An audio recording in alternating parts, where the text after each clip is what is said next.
The hidden reason no one can invade America. The radar screens light up first, hundreds of small echoes moving fast across the Atlantic. Along the east coast, sirens wail. Within hours, the invaders approach the shoreline. From space, it looks simple, a straight line from Europe to America. But simplicity ends the moment those ships meet what lies beyond the horizon. Supply chains collapse, storms surge, and the first landing crafts never find their way ashore. They thought they were coming for a continent. What they met instead was a continent built for resistance. The United States looks open on a map, vast coastlines, wide gaps between cities, endless plains, but the truth is hidden beneath that sense of openness. Every direction leads to an obstacle: oceans, rivers, mountains, or ice. To understand why no one can truly invade America, you have to see what nature built long before soldiers, tanks, or ships existed. The fortress between two oceans. From space, the continental United States sits like an island between two vast moats, the Atlantic to the east, the Pacific to the west. That geography alone explains more about American security than any modern weapon ever could. Each ocean spans thousands of miles. Each is unpredictable, storm-laden, and logistically unforgiving. For a foreign power, those waters are the first and largest impossible task. Start with the Atlantic. It stretches roughly 4,000 miles between the US East Coast and Western Europe, a gap that swallows fleets. Crossing it requires massive fuel reserves, floating supply lines, and coordination across shifting weather systems. Every kilometer adds risk.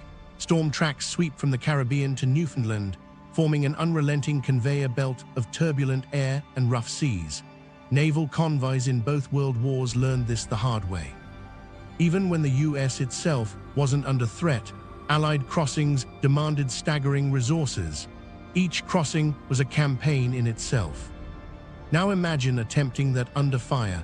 Every gallon of fuel, every shell, every day at sea compounds the chances of failure. Modern aircraft and satellites would spot an invasion fleet days before it came close. Refueling ships would become floating targets. And if you somehow managed to reach American waters, you'd still face a coastline that isn't gentle or easy. The eastern seaboard is dotted with barrier islands, shallow estuaries, and tidal flats, terrain that breaks up formations and swallows equipment. Landing thousands of troops, there means gambling everything on beaches that change shape every storm season. Beyond the beaches, the Atlantic states don't open into an easy plain. The coastal lowlands quickly give way to rolling hills, dense forests, and the Appalachian foothills, where vehicles bog down and sightlines vanish. Early European settlers fought the same battle. The landscape itself resisted movement.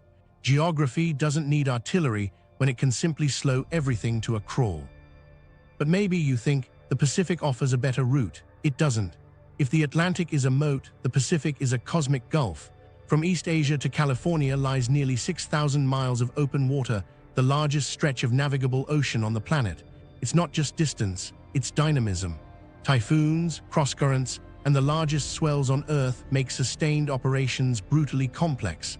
The Pacific is where logistics go to die. During World War II, American forces faced that same challenge, pushing westward toward Japan. They had the world's most advanced navy and industrial might behind them, yet every island seized came at enormous cost and time. Replace that army with an invader trying to move east toward Los Angeles, with no local supply chain and thousands of miles of ocean behind them, and the math collapses instantly. You'd need floating cities of supply ships and tankers, all vulnerable, all slow, all impossible to replace once hit. People sometimes underestimate what distance really means in warfare. A single transport ship burns through tons of fuel per day. Multiply that by thousands, then factor in escorts, resupply, medical ships, aircraft carriers, and communication networks, all needing constant protection. The longer the supply line, the more of your force is consumed just maintaining itself. By the time you reach the coast, half of your resources are keeping the other half alive. That's why no large-scale invasion has ever succeeded across an ocean without controlling either a nearby staging ground or technology that fundamentally changes mobility. Even D-Day, often romanticized as the ultimate amphibious landing, launched from only 100 miles away with full air cover and local ports. The Atlantic and Pacific multiply that distance to unimaginable scales. The simple act of crossing them magnifies every mistake and magnifies every storm. And there's another layer, the continental shelf. Along much of the US coastline, it drops steeply into deeper waters just offshore, which means natural harbors are limited. You can't just unload an army anywhere you like. The ports that could handle invasion-scale logistics, New York, Savannah, Los Angeles, San Diego, are heavily fortified and surrounded by dense urban environments where any incursion would stall within minutes. For all its affluence, the United States benefits from being geographically inconvenient. It's wealthy yet hard to reach, populous yet separated by immense natural barriers. Nations in Europe or Asia share tight land borders where tank columns can move hundreds of kilometers in days, but America's nearest peer powers are oceans away. The geographic separation gives time for detection, time for mobilization, time for the invader's morale to erode under endless waves and miles of water. Even extreme hypotheticals, like launching from closer bases in Latin America or the Arctic, face their own maritime nightmares. The Caribbean's narrow channels funnel movement, easy for defenders to monitor. The Aleutians and Bering Strait are frozen, violent corridors where storms descend without warning. Geography keeps every route compromised. Together, the Atlantic and the Pacific form the world's most effective natural perimeter defense, not because they're impossible to cross in theory, but because they're impossible to cross sustainably.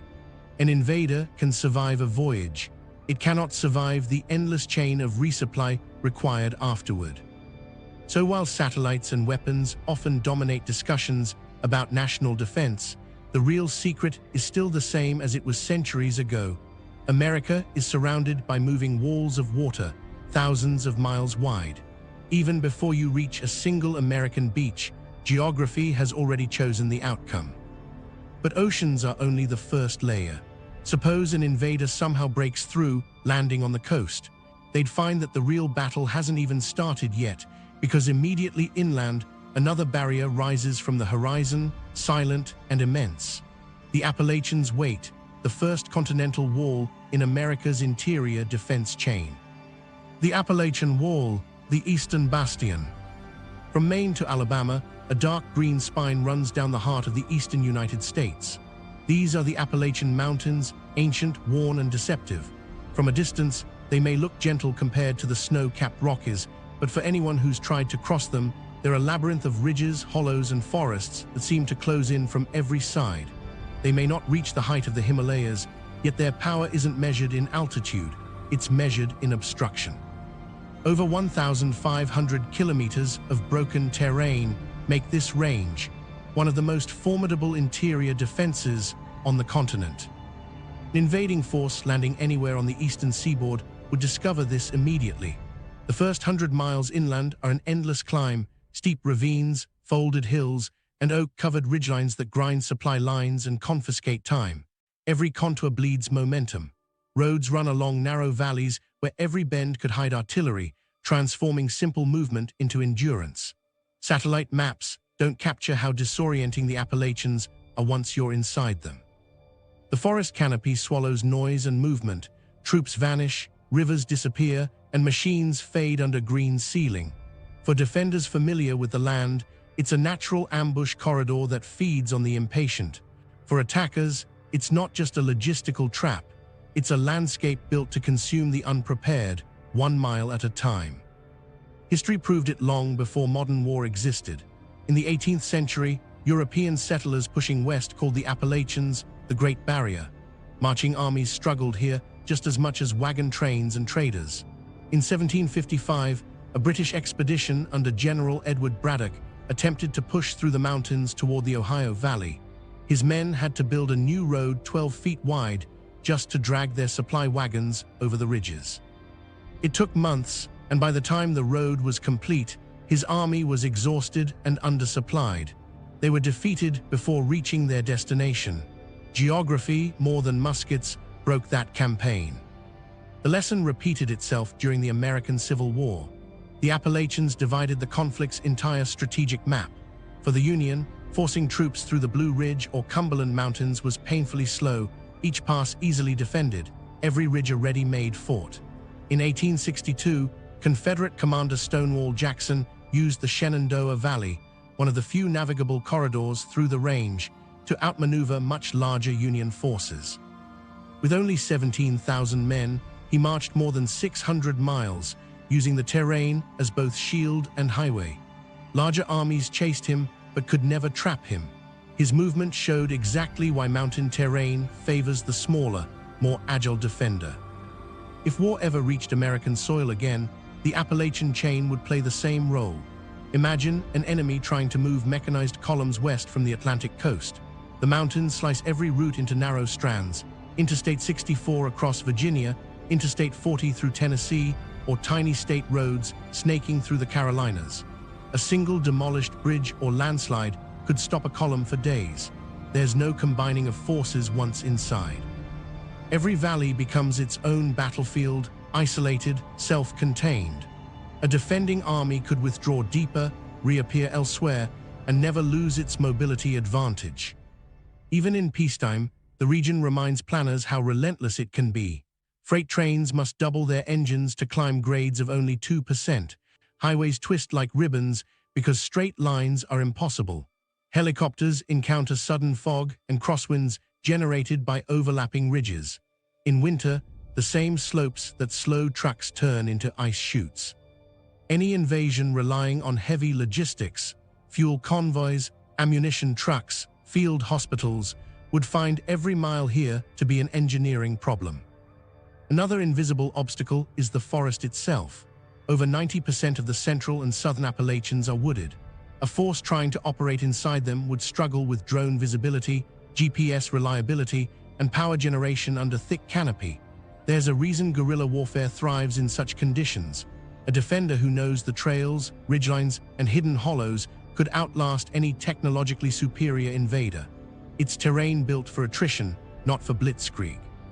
Settlers once saw the Appalachians as a frontier wall separating the known world from the wilderness beyond. That impression still matters strategically. West of the crest line lies the deep interior of the United States, the Ohio Valley, the Central Plains, and eventually the Mississippi Basin. Control of the Appalachians determines who can reach that heartland. During every major conflict in American history, armies that held these passes controlled supply routes to the interior. Jackson's Valley Campaign demonstrated that a few thousand troops using local knowledge could tie down whole divisions simply by exploiting topography. That imbalance has never changed. From a geological perspective, the range is one of Earth's oldest. Its mountains are not towering like the Alps because they've been eroded for hundreds of millions of years, leaving dense, uneven folds rather than peaks. That erosion created exactly the kind of complexity modern armies hate: endless micro-valleys, ridges that run in odd directions, watercourses that vanish underground. For armored formations or large convoys, there's no rhythm to the land, no straight thrust possible, only constant detours. Every detour burns fuel and time.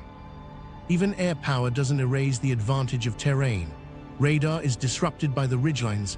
Low-altitude flight paths become hazardous due to unpredictable thermals and visibility gaps. Transport aircraft require flat space to land, and those are scarce inside the range. You can bomb the surface, but you can't occupy it effectively. To hold territory, you need movement, and the Appalachians simply don't permit smooth movement. One of the most telling modern examples isn't from war at all, but from infrastructure. The construction of the Appalachian Development Highway System in the late 20th century took decades longer and billions more dollars than planners expected. Entire mountain faces had to be carved or tunneled to connect towns only a few dozen miles apart. Those same constraints would confront any invader. For defenders, though, it means natural containment. There are only a handful of predictable crossing routes worth guarding, and those can be hardened easily. Think of it as a filter. The Appalachians don't stop an army absolutely, but they strip it of its cohesion and speed. Every unit that enters emerges slower, smaller, and more exposed than when it went in. By the time an invader's spearhead clears the mountains, It no longer resembles a spear. It's scattered shards of a force that can be isolated and destroyed piecemeal. This is what geographers call a defense in depth, created naturally, not by design. And beyond the military analysis, there's the psychological factor. Troops advancing through mountains rarely know where they are or what lies ahead. Maps don't match the folded reality underfoot. Morale fades when every turn looks the same and every radio crackles with interference. For defenders, the inverse is true. The land feels familiar, intimate, even protective. That's why terrain isn't just a physical barrier, it's an emotional one. So if the oceans are America's outer moat, the Appalachians are its inner wall, a living fortress of stone and forest that has tested every generation of people who tried to master it. Behind this wall stretches the continental heartland, but no army reaches it easily. Beyond these ridges waits the wide Mississippi Basin, a landscape vast enough to swallow entire invasions whole. To enter that heart, an enemy would have to cross the longest river system on the continent, where every crossing is exposed and every bridge a choke point. The next barrier of America's defense is not made of stone, but of moving water, the Mississippi Divide. The Mississippi Divide, the impassable artery. When an invading army finally pushes past the Appalachians, tired, undersupplied, and stretched thin, it meets the most decisive obstacle on the continent. The Mississippi River, 2,300 miles of moving water that divides the United States like a liquid wall. It drains 40% of the nation and links 31 states, running from the frozen lakes of Minnesota to the swamps of Louisiana. To the casual observer, it's just a river.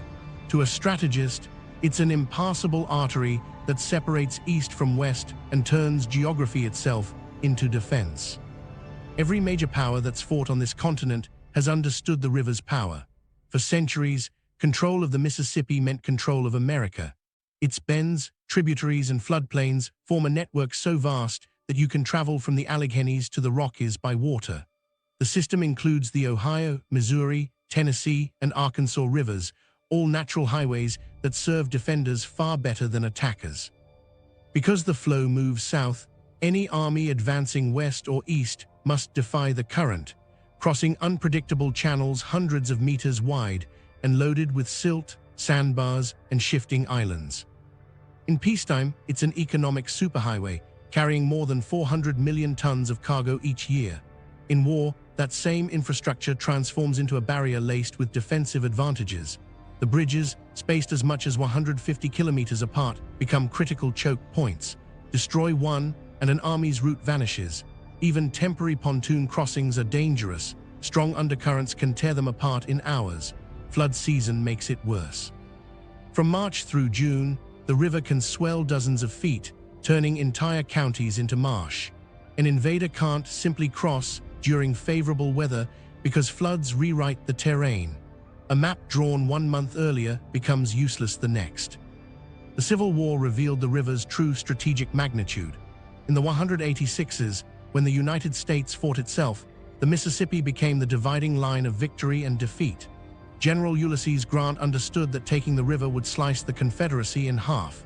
His siege of Vicksburg lasted 47 days, with armies contending not only with gunfire, but with the geography, heat, swamps, mosquitoes, and a river that changed course overnight.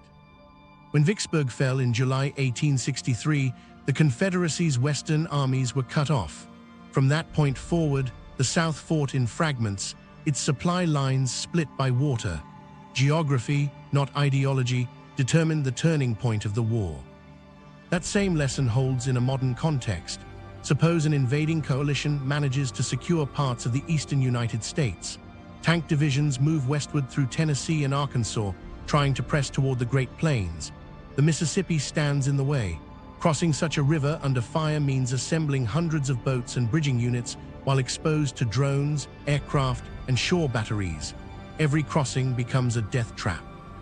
Defenders on the western bank can concentrate fire on predictable crossing points, while upstream dams can manipulate flow rates, raising water levels to destroy temporary spans. Nature itself becomes a weapon. There's also the sheer width. Near St. Louis or Memphis, the Mississippi can exceed a mile across. Surface currents move at 5 knots, fast enough to destabilize barges or roll over amphibious vehicles. Beneath that calm-looking surface lurk whirlpools and sheer flows strong enough to drag tanks into the mud. Even modern engineering can't change the physics of thousands of cubic meters per second pouring southward.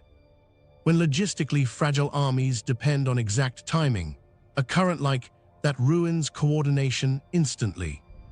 And the obstacles aren't confined to the main channel. The river's floodplain stretches 10 to 15 miles on either side in many regions, made of soft alluvial soil. Heavy armor can sink up to its chassis after minor rainfall. Roads frequently sit atop raised levees, thin strips of dry ground susceptible to artillery fire. If destroyed, they funnel traffic into bottlenecks or straight into swamps. Satellite reconnaissance shows there are only a few dozen practical crossings for heavy vehicles between Cairo, Illinois, and Baton Rouge, Louisiana. Any invader forced through those limited corridors becomes predictable long before reaching them. Defenders, on the other hand, can use the river as reinforcement speedway. Barges, tugboats, and even civilian vessels can ferry supplies north and south within secure interior lines. During natural disasters, the same network moves tens of thousands of tons of equipment in days, a mobility no attacker could match from offshore. It's not just that the river divides, it connects everything on the defender's side. The psychology of the river also matters. Armies moving west must cross it at the height of exhaustion. They've already spent their reserves fighting terrain and distance. What they see instead of open plains is a restless expanse of brown water stretching to the horizon, hemmed by forests and industrial silhouettes. It's not a frontier inviting passage, but one warning them that every movement forward drains supplies faster. Even the sound of the river, a constant, rushing thunder, reminds soldiers of vulnerability. To cross is to gamble the whole campaign on a few fragile bridges. Consider the infrastructure itself. The Mississippi supports more than 60 major bridges, each a masterpiece of engineering and each a potential catastrophe if lost. Destroy a single key crossing upstream and downstream navigation suffers for weeks. For defenders, this redundancy is strength. For invaders, it's nightmare math. They can't rebuild what was designed for century-scale loads under fire. And even if they captured a bridge intact, its approaches could be mined or flooded within hours.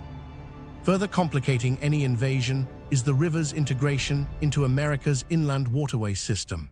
From the Mississippi, barges can access the Ohio and the Tennessee-Tombigbee waterway, connecting deep into the interior. These links form what strategists call interior lines, routes that allow rapid redeployment. During conflict, that system effectively doubles as a defensive logistics grid under the Army Corps of Engineers and Coast Guard oversight, capable of rerouting materials and personnel across a continent without touching a single highway. No foreign army could replicate or disrupt that without occupying an area larger than Western Europe. Even the terrain adjacent to the Mississippi favors defense. To the east, rolling bluffs offer commanding views over the floodplain. To the west, the delta sprawls into labyrinthine bayous and wetlands where mechanized vehicles are useless. Defensive positions can fire across open water or retreat into endless lowlands. Every attempt to find dry ground leads to unpredictability, a landscape that shifts with every season, favoring whoever knows its cycles. The air environment adds another layer of resistance. The river valley generates its own weather, thick fogs at dawn, violent thunderstorms in spring, and crosswinds severe enough to ground aircraft. Radar clutter from moisture and terrain masking complicates targeting for precision strikes. Any invasion relying on air dominance would see that advantage eroded. The combination of climate, hydrology, and turbulence makes coordination more complex than any battle manual anticipates. Strategically, the Mississippi defines not just geography but identity. It's the seam between regions, the cultural divide between east and west, south and north.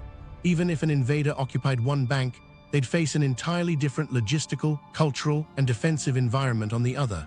Holding both sides simultaneously would require twice the manpower, double the fuel, and an impossible tempo of resupply.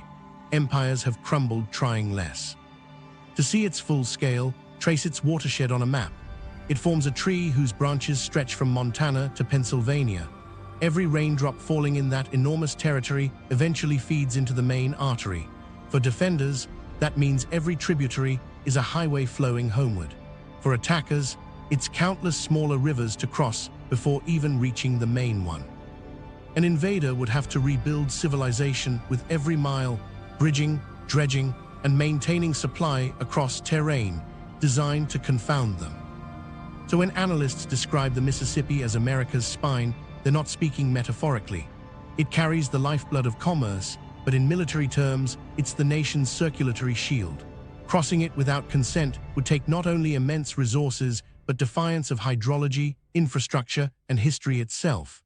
Every empire that tried to control such rivers, from the Danube to the Volga, eventually learned that water wins wars by waiting. The Mississippi doesn't need fortresses or troops. Its current alone defends a continent.